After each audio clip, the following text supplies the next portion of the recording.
Something here in May to get fired up about. Thank you, Michigan and Sherrone Moore. Let's get mad.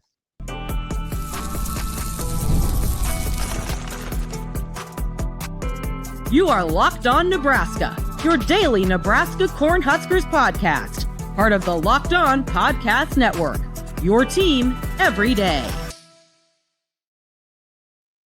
Good morning, and thanks for making Locked On Nebraska your first listen every day. We are free and available wherever you get podcasts and on YouTube, part of the Locked On Podcast Network, your team every day. And today's episode is brought to you by FanDuel. Right now, new customers can get $200 in bonus bets when your first $5 bet wins.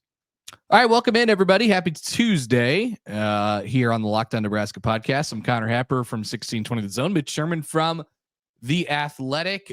Some news in college football yesterday.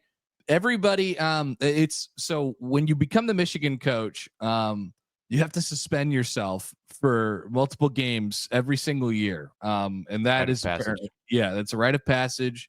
And that continues as yesterday, Michigan announced that Sherrone Moore will have a self-imposed 2-game suspension coming up this season. This is as a result of the whole Connor Stalions thing, which the NCAA is finishing up its investigation on, apparently. Maybe they'll get to the end of it at some point. I don't know. But Michigan keeps throwing out red meat to the NCAA and saying, what if I suspended my coach for 2 more games every year in perpetuity? Will you accept this? And then you won't punish us as bad. But that is not the story as it pertains to us, Mitch. As it pertains to the Locked On Nebraska podcast, it's when Sherrone Moore has decided to suspend himself, or Michigan has decided to suspend him, but it's really him. And that's not for weeks 1 and 2. It's for weeks 3 and 4. And specifically in this case, 4 is the important one because that is when they play the Nebraska Cornhuskers in Lincoln, Nebraska. Interesting. Why wouldn't they suspend him for the first 2 games? Oh, there are some hints. Maybe because in that second week of the season they play Oklahoma, which just so happens to be Sherrone Moore's alma mater. And he is going to be coaching in that game, but he has decided to not be on the sideline for the next 2 weeks against Central Michigan and against Nebraska. I think we should take this personally. It's time to take some things personally. Why aren't they suspending him for week 10, Connor? That's when Purdue comes to Ann Arbor. Great you question. Could go week 1 and week 10. That's arbitrary. So's week 3 and 4. Why not week 10? Is that too ridiculous? Yeah, why not week 3 and week 9 or something? Or I don't know. Week 1 and week 3, Michigan, Central Michigan and New Mexico. Those would be the games. And then Sherrone Moore could coach against Oklahoma and Nebraska. Michigan is saying that the Nebraska game is not that big of a deal by skipping ahead of other opponents and then choosing to sit its head coach. And let's see if the NCAA, first of all, accepts this. They might say, no, you're going to be suspended for 4 weeks because you deleted 52 text messages back in 2023 from Connor Stalions. Totally normal. As soon as the news broke about what he was doing to steal signs illicitly from unsuspecting college programs, including perhaps Nebraska, although I don't know that Michigan needed to steal signs against Nebraska the last couple of times they played. The scores of those games, you may remember, were 34-3 and 45-7. Well, so the some of that game was one of the games under question, I believe, right? And that was a close game. That game was good, yeah. Oh, yeah. Yeah. Was he stealing signs as far back as 2021? I think you're right. I think he was. And it just all came to a head in 2023. And 2021 and 2022, I thought, because this is now going back a long time and parsing through all the stories, but the 2022 game was obviously not close. That was a disaster for Nebraska, and they never had a chance in Ann Arbor on a cold, dreary day in Ann Arbor when Mark Whipple got run over on the sideline. That was that game was never close. So they didn't need to steal signs in that game. But the 21 game was obviously, that was a very memorable game. So I don't know. Well, Matt Rule made light of the 23 game, correct? Because that was the game where Deshaun Singleton was injured early in the game, and he kind of threw out this odd theory that Singleton should get his year of eligibility back because that game where Michigan cheated perhaps should not count toward the redshirt rule. And Singleton ended up getting the year back anyway because of the NCAA's inadequacy in enforcing eligibility requirements. But there was a time when they were thinking Michigan's cheating should get him his year back. Anyway, we're getting off topic. We are mad because he chose to sit against Nebraska, or is choosing to sit. Michigan is choosing to sit him. Sherrone Moore probably had nothing to do with this decision. Definitely had nothing to do with it, for sure. Yeah. Oklahoma. So he wants to coach that game. Understandably, it's his alma mater. Sherrone Moore played offensive guard for Bob Stoops and OU in 2006 and 2007. He is from Derby, Kansas. Did you know that? Sherrone Moore is a Kansas guy. I knew he was a Kansas City kind of area guy. Yeah, I didn't know specifically what town. Derby. Okay. Played at Butler Community College right after the Zach Taylor era. There you go. Butler. So Oklahoma and Michigan have never played in the regular season. This will be Big Blue's first trip ever to Norman, and Sherrone Moore would not want to miss that. It would seem to be something that he circled on his calendar years ago. Whenever that was on the schedule, and he became an assistant coach first, offensive line coach, offensive coordinator. Then he became Jim Harbaugh's stand-in in the 6 games that Jim Harbaugh was suspended in 2023 during Michigan's run to the national championship, including games at Penn State and against Ohio State. So Michigan has done this before and suspended its head coach for important games, but you're choosing a non-conference game over the conference opener, a Big Ten game that seemingly will have a role in determining Michigan's chances to play for a Big Ten title. It also would be the first Big Ten game, presumably on the road, for freshman quarterback Bryce Underwood. Yeah, but that's going to be a game that they've chosen to have him take a seat. So maybe the takeaway here from the Michigan standpoint is like, well, we have a lot of experience of not having our head coach at a game, which, as you just explained, they definitely do. So does it matter? But if it didn't matter, then why would you choose weeks 3 and 4? I guess it does seem, if you were going to do 2 games, you were going to have to, there's going to be one important game in there, probably no matter what, right? That's kind of how it works. If you want to do 2 consecutive games, but why not do week 1 and 3? I mean, those are the home, it's Sherrone needs to be with the team when they go on the road, because that's just a more difficult thing to navigate, and it's probably best that the head coach be there on the road. But he could easily sit. It would be much more logistically sound for him to sit out week 1 and 3 against the group of 5 opponents on Michigan's schedule, don't you think? Right. Yeah. So if it's arbitrary, then why isn't it arbitrary? It does seem weirdly pointed in a way. I think the takeaway that you could have from it is, why do they not? Are they not placing importance on this game? Wouldn't you want to have your head coach there for that game? I'll tell you, that's Nebraska's. That's probably Nebraska's biggest home game of the year. That's the one that it's the end of September. Nebraska will probably be 3-0 going into that game. Not a guarantee, but they'll probably be 3-0. Careful. I know we're not in prediction season yet, but they'll probably be feeling pretty good about themselves. It's the Big Ten opener, good weather and all that crap. It's going to be pretty hot. The crowd's going to be pretty locked in that night. So I think you added probably some fuel to the fire, I would imagine. And not that you needed it for Nebraska fans against Michigan. I don't know about you, Mitch.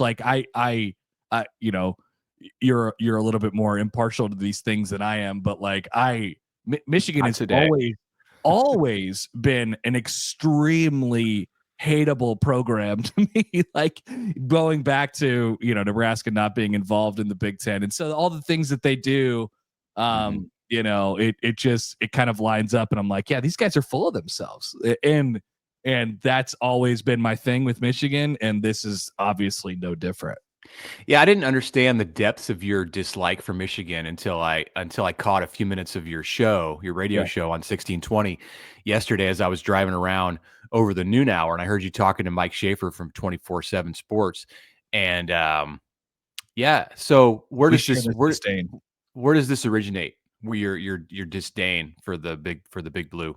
It's just it's a program whose fan base thinks that they are entitled to. I mean, they're like, they think they are college football's best program, and they walk and talk like it, and they're a gift to college football. Yeah, and you know, the helmets and all those things, and college football is better when Michigan is good. You know, you hear that kind of crap. I think that's true and stuff like that. Sure. But I don't want to hear it out of them, you know, like I don't want to hear you walking around saying stuff like that. And I don't know. It's just, like that being around their fans. They think a lot of themselves. Michigan always has, for a program that, you know, they got their national championship a couple of years ago under questionable circumstances. You know, it's one of the winningest programs of all time. But as far as the championships are concerned, they lack a little bit in that category, Mitch. Yeah, number one most winning program in college football history. So there's a tremendous amount of entitlement at the top of the Big Ten power structure. If you want to break that down and just throw Ohio State into the mix, I will never forget. Well, I'm sure sometime I'll forget it, but I won't forget anytime soon. And I talked about this on the podcast after Nebraska played at Ohio State last year in October, flying home and listening to the complaints of Ohio State fans in the airport in Minneapolis, who had fans who had traveled in internationally, about how they just didn't get to see the Buckeyes play well after a thrilling victory against one of college football's most storied programs. So in Nebraska. So I get it that Nebraska is not Nebraska of 25 years ago, but if you're Ohio State or you're Michigan, I'm going to still say treat the Nebraska game with some respect. And Michigan, by arbitrarily suspending its coach for the Big Ten opener on the road at Nebraska, is unequivocally not doing that. Let's take a break. Agreed. And there's some other stuff to discuss in this show, but I'm not totally done with this with this topic. We'll throw out a hypothetical and discuss that after this. But first, a word from our friends at the FanDuel Sportsbook, where the NBA playoffs are absolutely in full swing. Every night is delivering highlight-worthy performances, major momentum shifts, and can't-miss moments. Whether it's a game-winning shot, a breakout player, there's never been a better time to get in on the action. Just think about the game last night between the Denver Nuggets and the top seed in the West, the Oklahoma City Thunder. The Thunder have them at arm's length the entire game. If you have a sense at all that Denver's going to make a run, which they did thanks to fouling up 3 too early and missed free throws from Chet Holmgren, if you got a sense on that, you could take advantage of it from a monetary standpoint on the FanDuel Sportsbook. We would encourage you to do that, whether it's player props or in-game live betting. It is all there for you. Why not cook up a same game parlay as well? So you look at the board tonight, you got Pacers and Cavaliers, you got Warriors and Timberwolves, you got the game 2s coming up in a couple nights between the Knicks and the Celtics and the Nuggets and the Thunder. It's all out there for you. And if you're new to FanDuel, it's the perfect time to sign up. Head to FanDuel.com, place your first $5 bet. If it wins, you'll get $200 in bonus bets. Make every moment more with FanDuel, official sports betting partner of the NBA.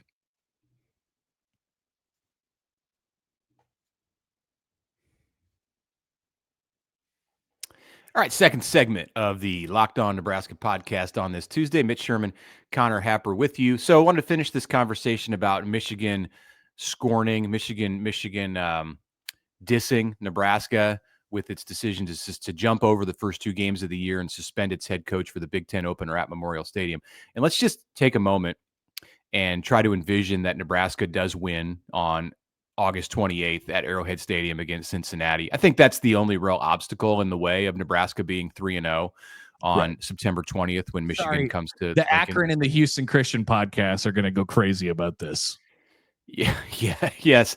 So Houston Christian is playing at Nebraska in week 3, and it's the day after the newly announced Bud Crawford Canelo Alvarez fight in Las Vegas.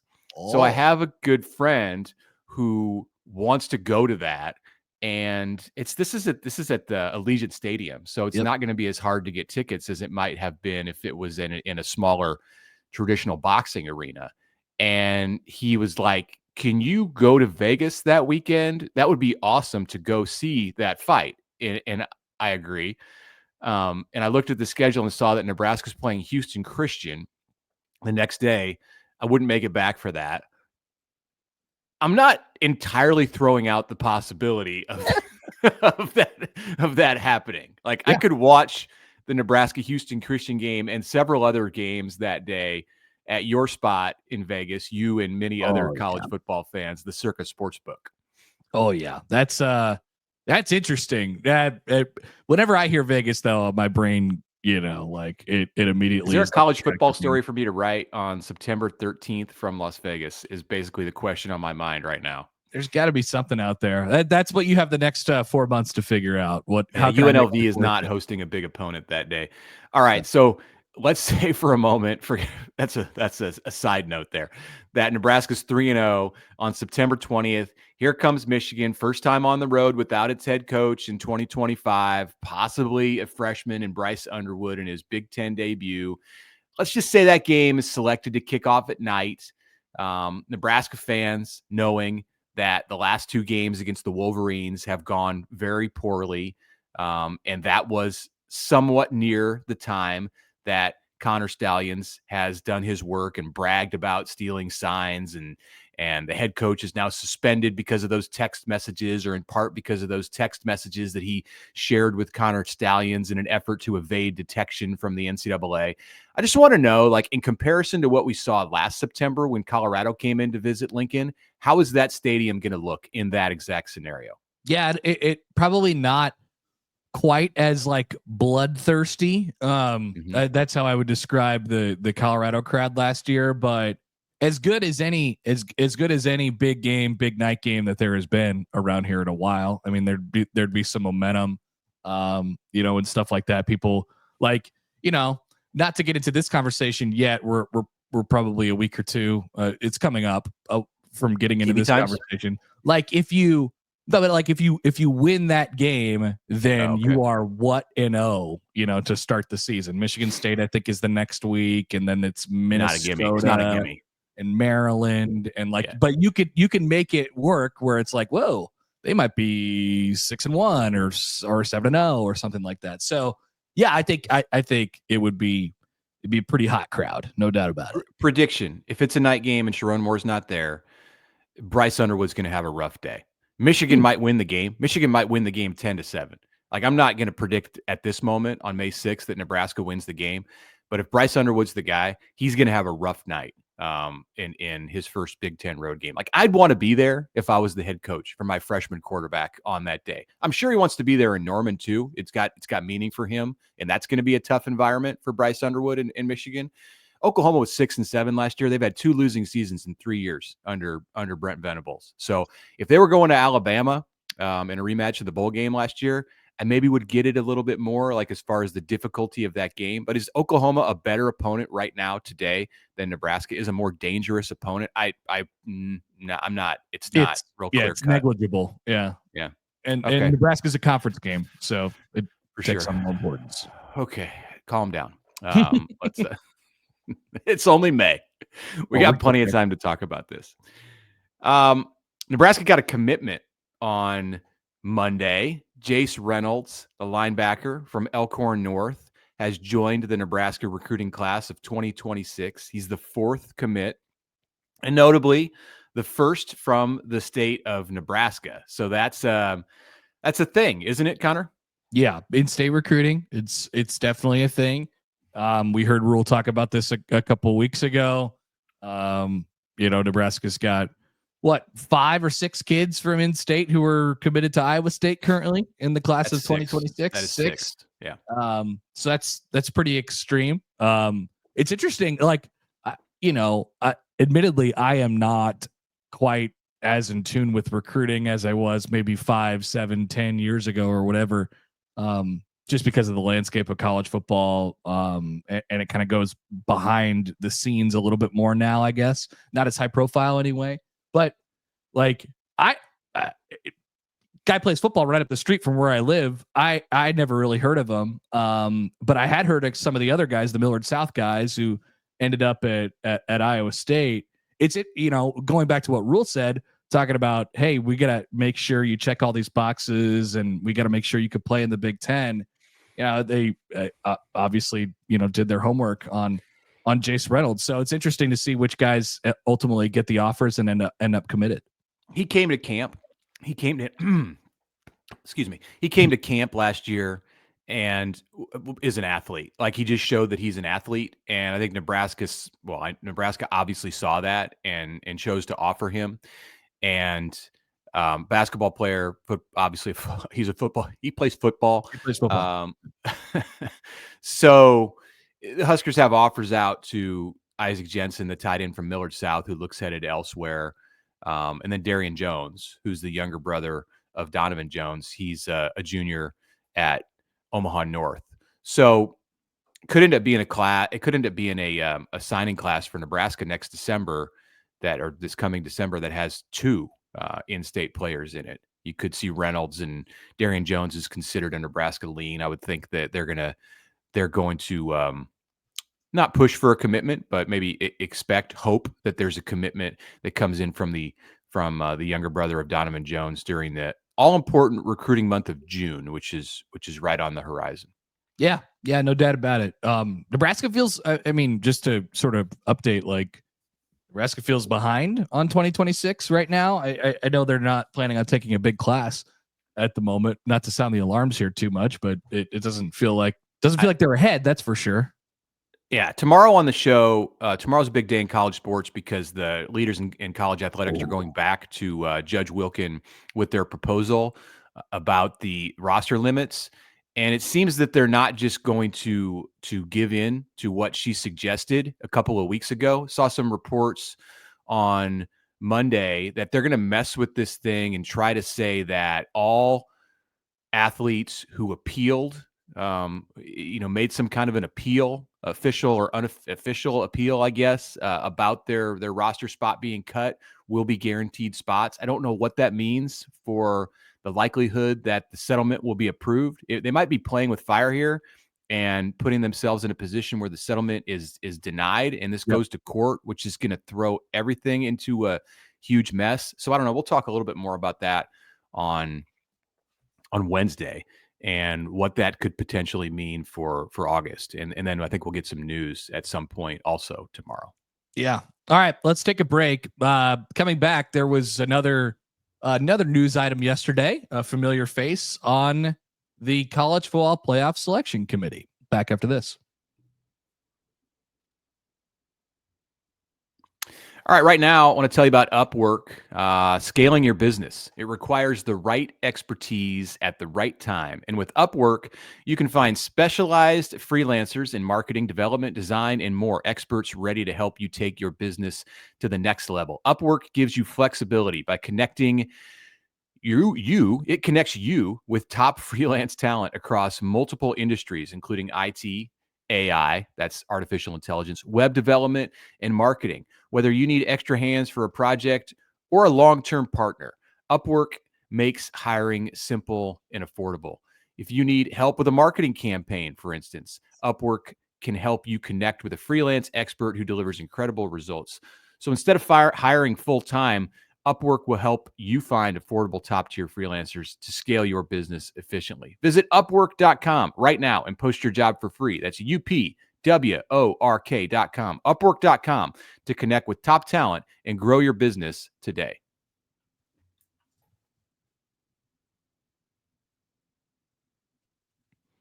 All right, welcome back. A couple things to hit here before we get out of here on a Tuesday. Troy Dannen, Nebraska's athletic director, is replacing another athletic director on the college football playoff selection committee for the next 3 years. So yesterday this happened while my show was going on, and I'm like, and I see everybody, tweeting out the news, and it's like Troy Dannen's on the playoff committee, and I'm like, okay, all right, Troy Dannen's on the playoff committee. Cool. Got to digest that for a second. What does that mean? What does it mean? What does it mean? I guess that's my question. Because I can't figure out if it means much of anything at all. Well, I think the biggest thing that it means is that he's going to be in the room. So there's not going to have to be this kind of interpretation or, okay, I'm going to, if you're Matt Rule or you're Troy Dannen or you're Haven Fields, you have to go out and have conversations with the important people in college sports to figure out what the playoff committee is thinking. Like, how do they view non-conference victories? What's the importance of winning late in the season, that kind of stuff. Like Matt Rule can walk down the hallway or walk over to the building next door, as it now is situated in Lincoln, and talk to Troy Dannen about what the playoff selection committee, what kind of conversations they're having on a weekly basis. And I think that's beneficial for Nebraska, not just like in the context of the 2025 season, but as they plan things for the years ahead. Yeah. All right. So he's going to be on there. Now, I want people to keep this in mind.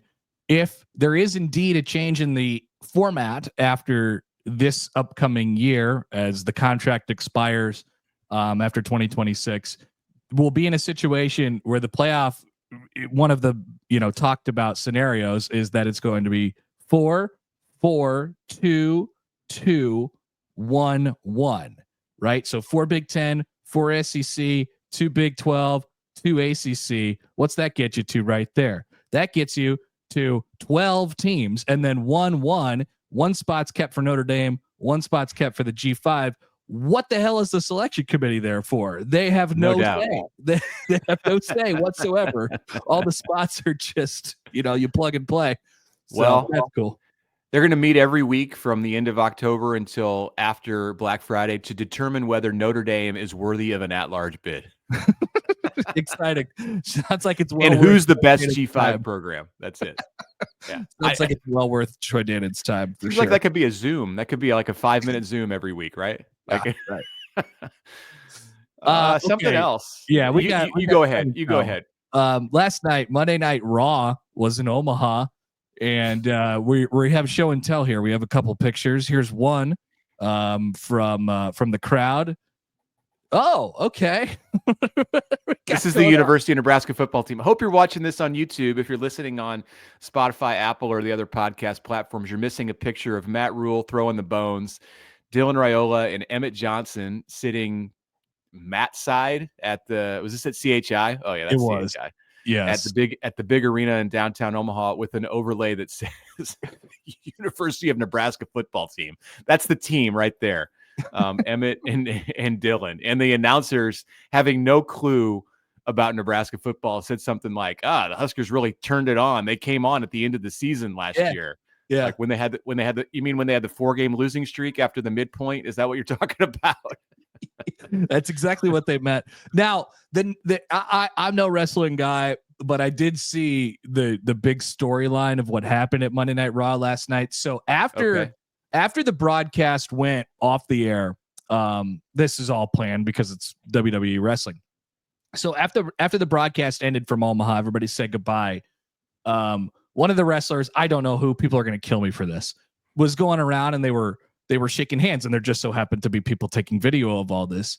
And at the end of the line, one of the people who had a hoodie pulled over his head punched the wrestler in the face and then left. And that person who punched that person in the face turned out to be Jake Paul.